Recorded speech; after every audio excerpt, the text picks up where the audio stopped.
Ngayon guys, sasagot tuloy ako ng mga comment sa aking mga ginagawang mga content. Alam nyo guys, mayroong isang nag-comment. Sabi niya, bakit daw mas malakas yung 4 ohms na speaker compare sa 8 ohms? Actually, mayroon yan tinatawag na scientific explanation na tinatawag na Ohm's law. Voltage, current, and resistance. Ngayon, para mabilis maintindihan ng ating mga viewers, ganito yan. Itong maliliit na speaker, kadalasan kasi nito 4 ohms. Once na kinunit mo ito in parallel connection, pinagsama mo yung dalawang positive, din itong dalawang negative. Itong dalawang speaker na 4 ohms, yung resistance nito, pag kinunit mo in parallel, maging 2 ohms. Ngayon, once na kinabit mo ito sa likod ng amplifier, kung baka sa nagload tayo ng mababang resistance.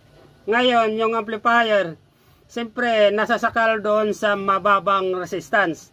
Kaya naglalabas ng mas mataas na power, mas malakas na sound. Ngayon, para hindi masira yung ating amplifier dahil nasasakal nga sa doon sa mababang resistance na niload natin sa kanyang kabitan na speaker, doon ngayon papasok yung series connection. Pinagkukonek itong negative tapos yung positive. Yan. Itong dalawa na ito, 4 ohms plus 4 ohms magiging 8 ohms. Once na kinunik natin ito sa likod ng ating amplifier, siyempre, yung amplifier, makakahinga yan ng husto. Ang ibig sabihin, relax ba, hindi siya masyadong mainit. Kaya lang, sa ganitong connection, nagload tayo ng mas mataas na resistance sa kabitan ng speaker o impedance, medyo ihina ng konti yung tunog. Hindi gaya dun sa parallel, na mas malakas ang tunog dahil nagload tayo ng mas bababang resistance. Ngayon, ang ibig sabihin, bakit malakas ang 4 ohms kaysa 8 ohms?